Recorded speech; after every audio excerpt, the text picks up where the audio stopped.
Gravando. Como eu havia dito, eu vou fazer umas perguntas aqui. As perguntas eram realmente direcionadas para a FUNAI. Nós não sabíamos da existência do CIMI. E eu vou adaptar essas perguntas para vocês, né? Já que a gente soube da existência do CIMI há pouco tempo atrás, há poucos minutos atrás aí. Então, a gente, assim, no entendimento de vocês, a gente quer saber, a pergunta era para a FUNAI, mas a gente pergunta para vocês, o entendimento do CIMI, a FUNAI, ela é inimigo ou ela é amigo dos índios? Acho que primeiro, para ficar bem claro, que a FUNAI ela é o órgão do governo responsável por prestar um serviço de proteção ao índio. Até 1996, a FUNAI tinha responsabilidade pela questão do território, proteção do território indígena, pela educação e pela saúde indígena. Depois de 96, essas questões da saúde e educação passou a ser responsabilidade a educação das secretarias estaduais e a saúde da FUNASA, que hoje é CESAI, Secretaria Especial de Saúde Indígena. E a FUNAI ficou com a questão da proteção do território. Então eu posso dizer, por ser um órgão que tem a competência de proteger os indígenas, não pode ser considerado inimigo. Agora, tem algumas práticas e algumas situações, de algumas realidades no Brasil todo, de umas relações de conflito, de situações, mas que a gente não pode, acho que cada povo, a partir da sua experiência que teve com ela, que vai caracterizar se ela é inimiga ou não. Mas o que a gente pode tratar aqui é que ela tem uma prerrogativa legal de prestar um serviço de assistência aos povos indígenas. Já que estamos falando dessa questão, eu vou pular inclusive já direto para a nossa nona pergunta aqui, que ela diz assim, existe muito essa questão de desvio de recursos dentro da FUNAI? Você acha que... Eu não poderia responder sobre isso. Não tenho como responder sobre isso. E você já até respondeu na segunda pergunta, que era como vocês acham, assim, que vocês sendo missionários, como vocês acham que a FUNAI trata essa questão de saúde, educação? Já foi respondida. Qual a principal função, qual o principal objetivo do CIMI? Então, primeiro, acho que para ficar bem claro, como vocês acabaram de dizer, conhecer o CIMI há algumas horas, o CIMI é o Conselho Indigenista Missionário. O CIMI é um organismo vinculado à Conferência Nacional do Sul do Brasil. É como se nós fôssemos uma pastoral específica que trabalha com os indígenas no Brasil todo. Nós temos 41 anos de existência. O CIMI nasceu exatamente na época da ditadura militar, em 1972, quando estava em pleno desenvolvimento os grandes projetos, como a Transamazônica, tudo isso ia sobre os territórios indígenas, e havia uma matança muito grande, um desrespeito muito grande aos indígenas. E aí o CIMI nasce justamente como essa pastoral que desenvolvia trabalhos com alguns povos e faz uma articulação a nível nacional que passa em defesa dos povos indígenas. Então a nossa função principal, primeiro, nós somos aliados dos povos indígenas, nós não estamos nem à frente nem do lado, mas junto com eles. E o nosso objetivo principal é que os povos indígenas tenham vida e tenham vida em abundância. E a gente faz isso através de como? Pelo respeito ao protagonismo indígena, que é a primeira coisa, o respeito ao diálogo intercultural. A nossa missão não é evangelizar, não é fazer isso, mas é estar com eles, sabendo que as culturas indígenas têm valores, que a cultura indígena, eles têm a sua própria forma de organização social, eles têm a sua própria forma de educação, de fazer a socialização dos conhecimentos, eles têm a sua própria forma também de práticas curativas de saúde. Tudo isso a gente tem que trabalha valorizando isso, respeitando isso, e também no momento de uma relação de interculturalidade com a sociedade que está mais próxima. Então o nosso principal objetivo é isso, é o protagonismo e a defesa dos direitos indígenas. O CIMI é vinculado à Igreja Católica, né? Conferência Nacional do Sul do Brasil, um organismo da CNBB.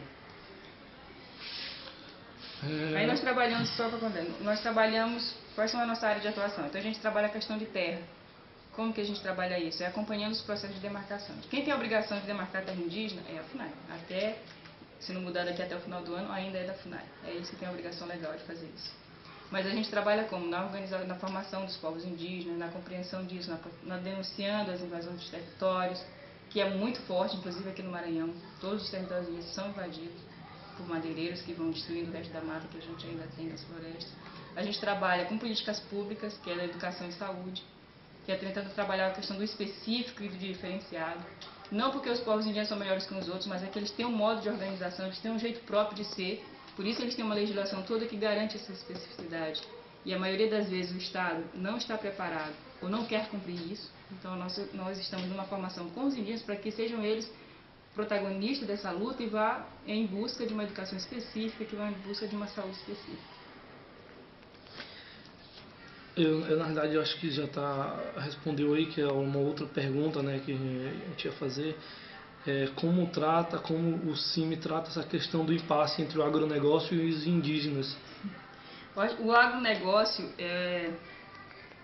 dentro desse modelo de desenvolvimento que está colocado para todo mundo, ele é o principal obstáculo hoje da vida, do modo de vida dos povos indígenas. Acho que, em primeiro lugar, assim, o agronegócio, ele olha para os territórios indígenas, para os territórios quilombolas e pelas áreas de preservação ambiental e acha que ali não mora mais ninguém. Ou então, no caso do índio, acha que mora, mas acha ainda tem aquela ideia que índio é preguiçoso e que índio não produz. E isso está no imaginário de muitos de nós. E, baseado nisso, eles estão, sobretudo este último 2013, a bancada ruralista, que é uma aliada do agronegócio, ela tem pressionado de todas as formas para que mude o artigo 231 e 232, que é os artigos da Constituição Federal que tratam sobre os direitos indígenas. E com isso eles estão, acho que eu vi uma pergunta aí baseada na PEC 215, por exemplo. Essa é a principal armadilha que a bancada ruralista em defesa do agronegócio está colocando. O que diz uma PEC 215? Ela ataca de imediato a questão indígena, a questão quilombola e as áreas de preservação ambiental. Para a questão indígena, ela transfere a responsabilidade pela demarcação de terra indígena, que hoje é do Poder Executivo através da FUNAI, tira essa responsabilidade da FUNAI e joga para o Poder Legislativo. Aí imagina se você olha para o nosso Congresso Nacional, você tem uma média de 214 deputados que são declaradamente da bancada ruralista, que em algum momento de votação contra o direito indígena se alia com a bancada evangélica, que são mais de 200 deputados. Se você bota uma discussão como uma PEC 215 que afeta a Índia, afeta a quilombola e afeta a área de preservação, na hora a gente perde uma votação como essa. E isso significaria um retrocesso muito grande para a luta indígena, que foi a conquista do artigo 231, que eles garantem território, que eles garantem saúde específica, que eles garantem educação específica, sua própria forma de organização, sua língua, tudo como eles têm de direito enquanto povos específicos. Hoje em dia, assim,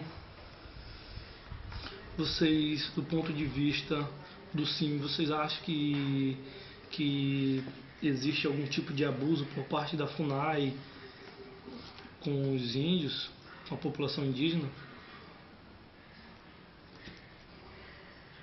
Olha, eu não vou caracterizar assim, acho que abuso. A FUNAI tem muitos anos e antes da FUNAI tinha o SPI. Acho que essa relação desses órgãos oficiais com indígenas, ela foi marcada por muito conflito. Teve muitas situações bem complicadas. Eu acho que quando a FUNAI negligencia um processo de demarcação de terra indígena que está numa área de conflito, isso é atentar um pouco contra os interesses dos povos indígenas. Por exemplo, neste momento aqui, nós estamos com 5 terras indígenas aqui no Maranhão que estão em processo de demarcação. E os processos de demarcação, claro que não é só culpa da FUNAI, mas justamente da bancada ruralista, como a gente falava agora, e do agronegócio, todo mundo que vem aí, que tem interesse sobre os territórios indígenas. Então eles pressionam para que esse procedimento de demarcação não aconteça.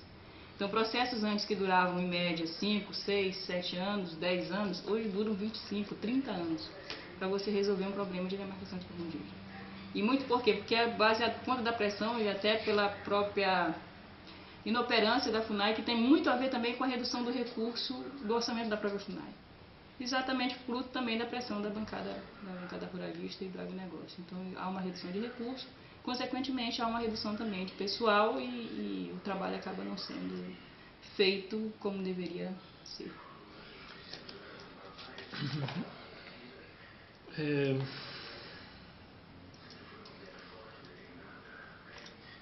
Assim, também quero saber uma outra questão, assim, do ponto de vista de vocês do CIMI, né? Como se cria hoje em dia uma terra indígena? O procedimento de terra indígena ele é um processo assim bem demorado, e nesse exato momento, se não mudar, como eu estava dizendo agora há pouco, é porque existe uma movimentação do Ministério da Justiça em editar uma nova portaria, que já tem até uma minuta, para alterar todo esse procedimento de demarcação de terra indígena. Mas enquanto isso não acontece, a demarcação de terra indígena no Brasil ela é pautada pelo decreto 1775/96 do Ministério da Justiça. Que como se cria um procedimento de terra indígena? A comunidade indígena, o primeiro passo é ela faz o seu pedido dizendo da necessidade que o território precisa ser demarcado. E esse pedido vai por escrito para a FUNAI, e a FUNAI dali abre um procedimento. O procedimento, o primeiro momento, é de identificação dessa terra. É de mandar alguém no campo identificar onde é que ela está, e ali, pronto, paralisou aquela área, que a gente chama esse primeiro passo de identificação, que precisa dali para frente ser continuado. Uma vez ela identificada, a FUNAI vai criar um GT, que é um grupo de trabalho, coordenado por um antropólogo e com vários outros técnicos da área fundiária, promissores, tudo que vão trabalhar junto com essa equipe. E a ideia é que essa equipe vai para campo junto com os indígenas e fazer o estudo daquela terra, onde é que ela está, por onde é que ela vai, e são os próprios indígenas que vão indicando, através das suas histórias, do uso produtivo que ela faz dessa terra, como eles identificam que é território tradicional, que é deles. E esse estudo ele depois é terminado, que chama um relatório circunstanciado de identificação e delimitação.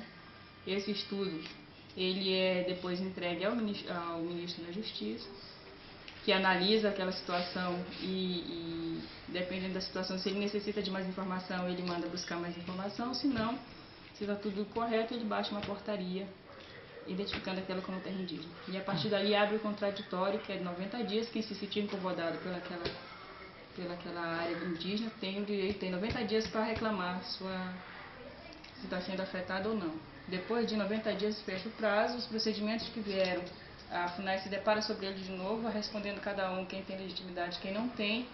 Depois de sanado tudo isso, aí baixa a portaria para a demarcação. Aí que deveria entrar uma empresa que vai, faz a demarcação da terra, retira quem está dentro, aí eles fazem uma distinção em quem é ocupante de má-fé e de boa-fé.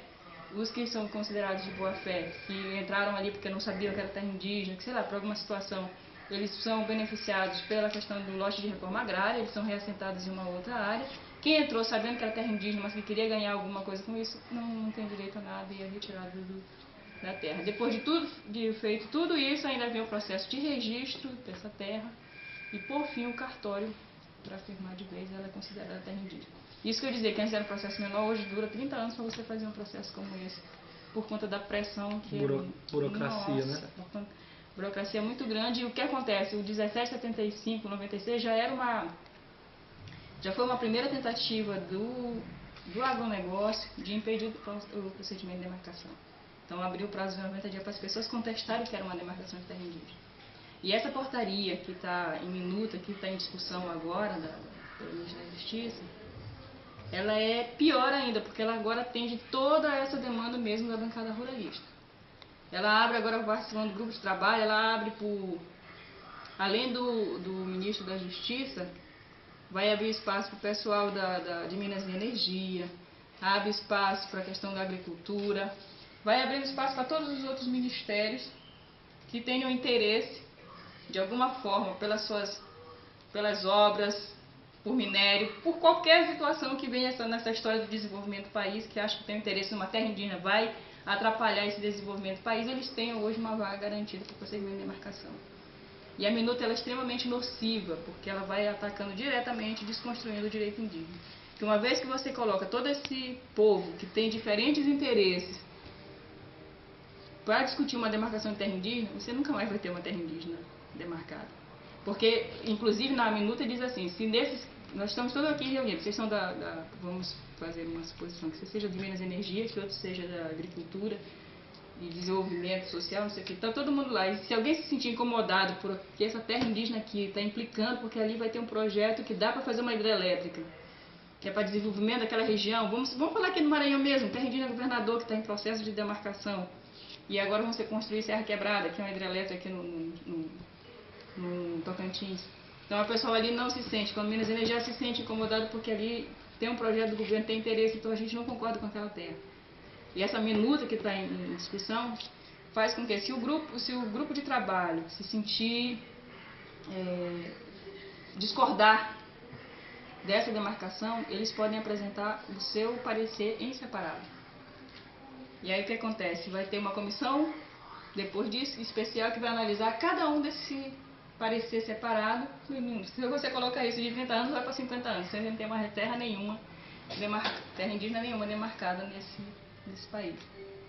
A situação está muito difícil. Nós estamos num dos piores momentos assim, depois da Constituição, justamente a Constituição brasileira, que faz 25 anos, esse ano, que foi considerada essa Constituição cidadã, que reservou muitos direitos, e não que reservou porque de uma hora para outra os deputados iluminados quiseram, né, dar direito à indígena ou à quilombola, mas não, é fruto da luta dos indígenas mesmo, e hoje está ameaçado. Essa questão que você tratou sobre a bancada evangélica, que é muito grande, como é que a bancada evangélica vê essa questão do conflito territorial que envolve os indígenas e o agronegócio?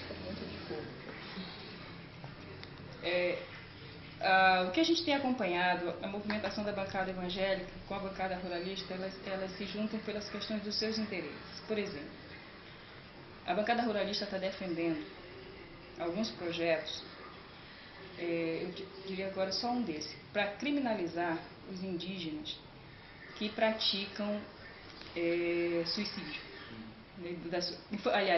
Infanticídio, que tem a prática de infanticídio.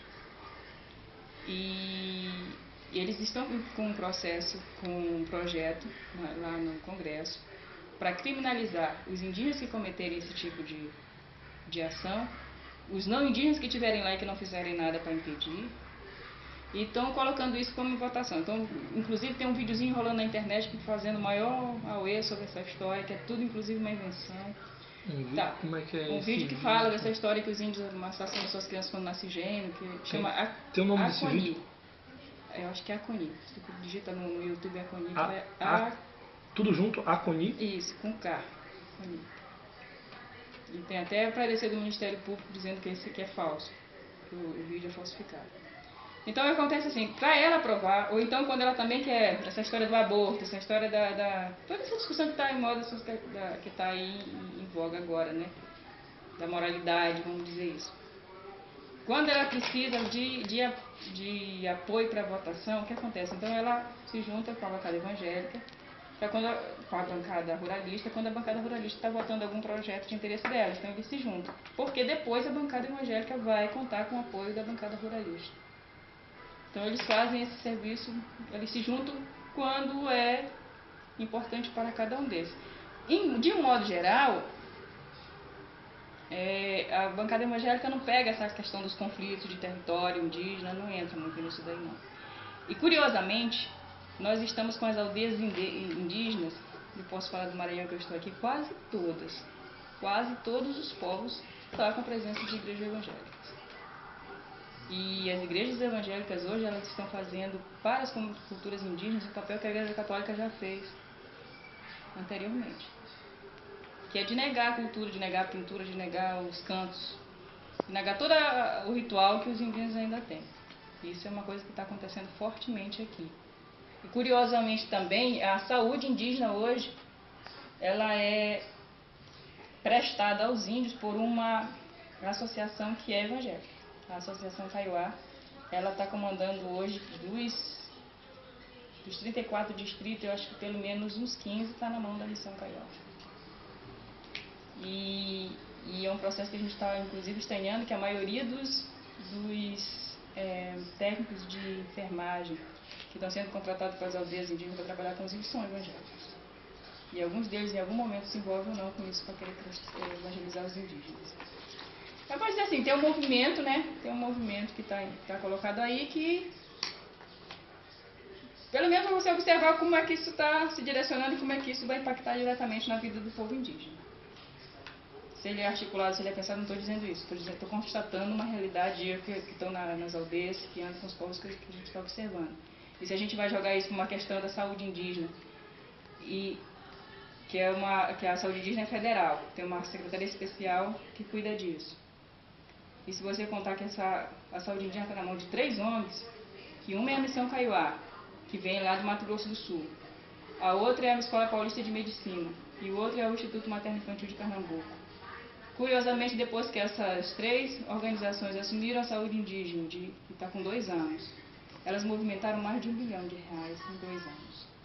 E justamente nesse período é que mais aumentou a morte de índio, mais aumentou a ausência de médicos, de equipes multidisciplinares nas aldeias, aí que faltou médico. A atenção cada vez mais piorou, que aumentou as denúncias dos indígenas em relação a isso.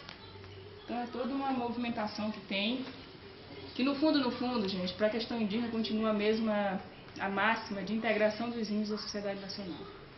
Essa história do direito específico e diferenciado, de olhar os indígenas como povos autônomos, isso daí está escrito lá na Constituição, mas ela ficou como letras mortas, porque na prática a mentalidade ainda de muita gente, aí pode ser da FUNAI, pode ser de CESAI, pode ser de SEDUC, a mentalidade é de integração dos indígenas. Não é o Estado não está preparado e não quer estar preparado para acolher ninguém de forma diferente. Eles querem colocar todo mundo sobre o mesmo pacote, sobre o mesmo rolo compressor e pronto. O desenvolvimento para isso é homogeneizar tudo e não tratá-lo de forma específica. Deixa eu perguntar, assim, no ponto de vista também de vocês acham que a população indígena hoje em dia ela está aumentando ou diminuindo com toda essa questão de conflitos de terra? Aumentando significativamente. A população indígena está aumentando. Aumentando significativamente. E nos anos 70, logo quando nasceu o CIMI, ela estava reduzindo muito. E agora, se você pega o censo do IBGE de 2010, eu acho que eles estão colocando 874 povos que nós temos. E a população dobrou nos últimos 10 anos. A população todinha, agora eu não saberia te dizer a nível de Brasil, mas só para ter uma ideia, do Maranhão, que era de 20 mil, nós estamos em 35 mil indígenas, só no estado do Maranhão.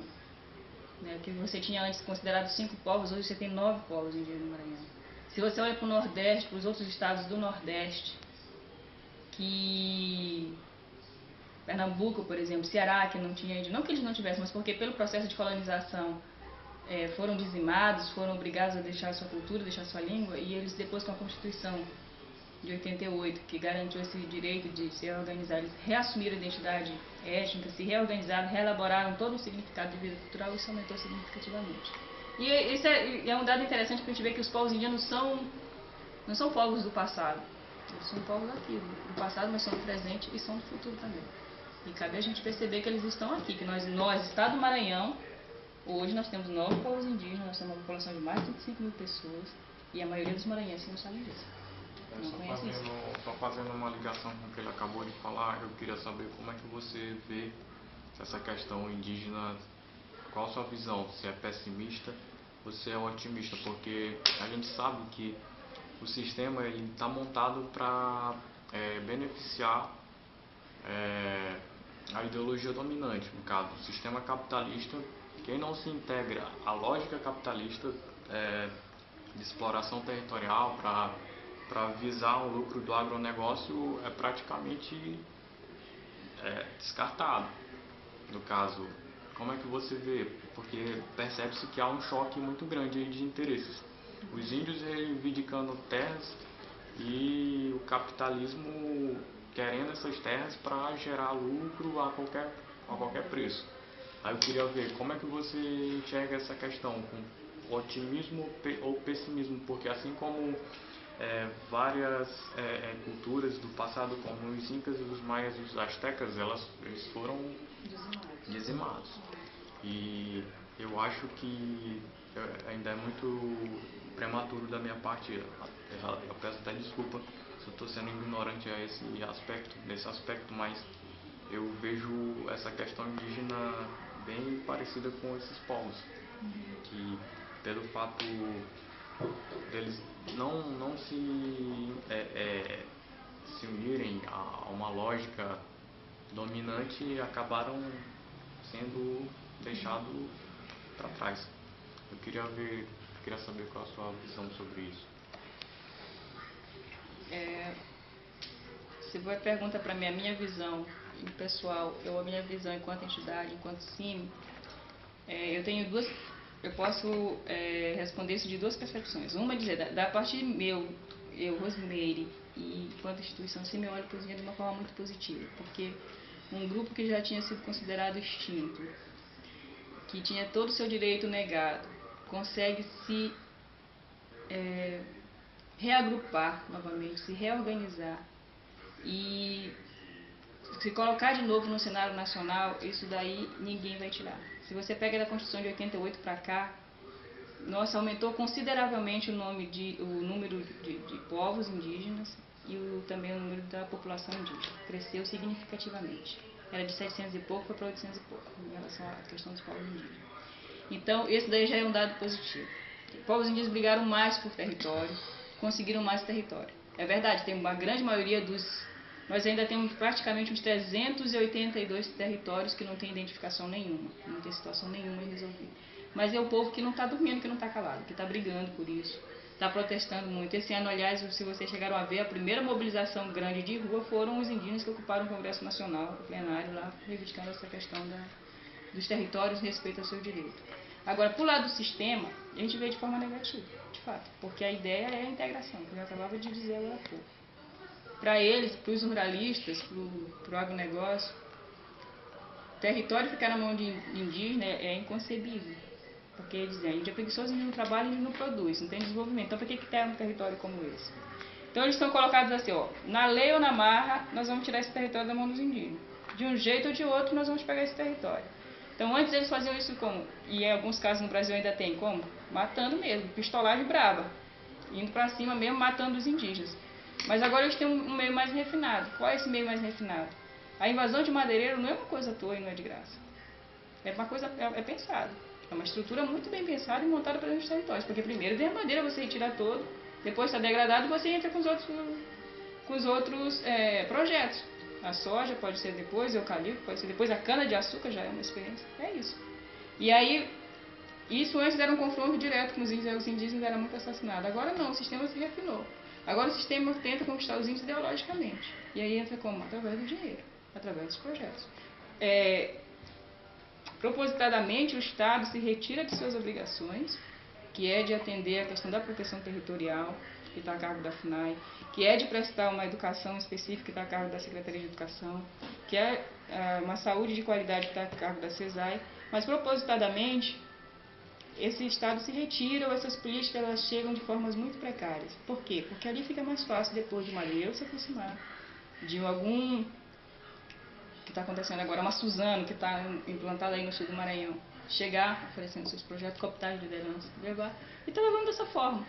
Então, se a gente não muda essa lógica do sistema, dá para olhar que o futuro não é muito promissor. Mas para nós que acompanhamos esses povos, que vemos cada dia eles lutando, que se manifestam, que vão para cima, que brigam, acho que a gente tem uma peleja muito grande ainda daqui para frente. Acho que em 25 anos os indígenas conquistaram muito, agora esses direitos estão ameaçados, mas eles estão acortados. Eles estão entendendo o momento e eles estão indo para cima. Agora quem vai ganhar nessa cana de braço, que a história um pouco vai mostrar o que vai acontecer. As últimas que eu preciso sair, que horas eu já vou fazer umas 4 perguntinhas só para finalizar. Uma aula, tem que ir para a UFMA também. Para a gente não tomar mais seu tempo, só umas 4 perguntinhas aqui. Te gostaria de saber que melhorias o CIMI tem proporcionado aos índios? Muito. Muito porque assim, em primeiro lugar, porque nós não somos, como eu dizia no começo, o CIMI não é órgão federal, o CIMI não tem obrigação. A gente faz por uma opção. Missionário de CIMI não é funcionário, é uma opção de vida que você faz de estar junto aos povos indígenas. Se você pega essa história de 40 anos de CIMI, que os indígenas eram assassinados sem mais nem menos, massacrados de tudo quanto era jeito, e não havia nenhuma instituição que levantava a voz para a defesa dos indígenas, o CIMI foi isso. De 72 para cá foi o CIMI que fez isso. E graças a essa ação do CIMI a gente conseguiu muito com que as vidas indígenas fossem preservadas. E foi o CIMI de 88 que conseguiu fazer essas primeiras articulações das assembleias entre os povos, para eles puderem se juntar, para estudarem, para eles conhecerem, e a partir daí eles mesmos tratarem de lutar pela defesa do seu direito. Acho que só isso daí já é uma melhoria muito grande. E umas coisas que os próprios indígenas nos dizem: nós somos uma das poucas instituições que chega nas aldeias e que senta com os indígenas e trata eles com respeito. Porque a maioria das pessoas que vão lá se acha sempre superior aos indígenas. Está sempre ali para ensinar alguma coisa, está sempre ali para dizer o que está certo e o que está errado. E a gente está pelo menos para escutar, para ouvir, para entender e junto com eles e construir o que seria. E é isso que pauta o nosso estar junto com eles. Então, assim, na visão de vocês que estão de fora, assim, o que vocês acham? Qual será o destino da FUNAI com essa questão da PEC 215? Cara, o destino da FUNAI também é uma coisa assim meio complicada, porque pela própria pressão ruralista, da bancada ruralista do agronegócio, a primeira proposta é a extinção da FUNAI, né? E não foi extinta até agora, acho que por causa dessa pressão também indígena muito que tem ocorrido. Mas ela já foi sucateada ao longo desse tempo. Como eu te dizia antes, primeiro foi tirada dela a saúde e a educação e depois drasticamente foi reduzindo o orçamento. E agora, por último, vem a PEC 215, que é tirar a responsabilidade. Inclusive, o relator desse projeto já lançou aí publicou seu relatório semana passada. Ele disse que o primeiro processo, a FUNAI vai continuar, mas vai ser cada vez mais reduzida, né, a situação. E quem vai definir mesmo esse processo é o Congresso Nacional. Isso está lá no voto do relator do projeto. E acho que a ideia é essa. No futuro eles querem que a FUNAI seja extinta. Mas se eu olho para a perspectiva dos povos indígenas, os povos indígenas há muitos anos, desde a Constituição, vem brigando que seja criado o Conselho Nacional de Política Indigenista. E para eles seria um espaço até melhor deles poderem tratar das suas políticas. Né? Hoje em dia, quanto do território brasileiro está reservado aos índios, em termos de porcentagem? Não tem esse dado. Não tem, né? Tá. Uma pergunta.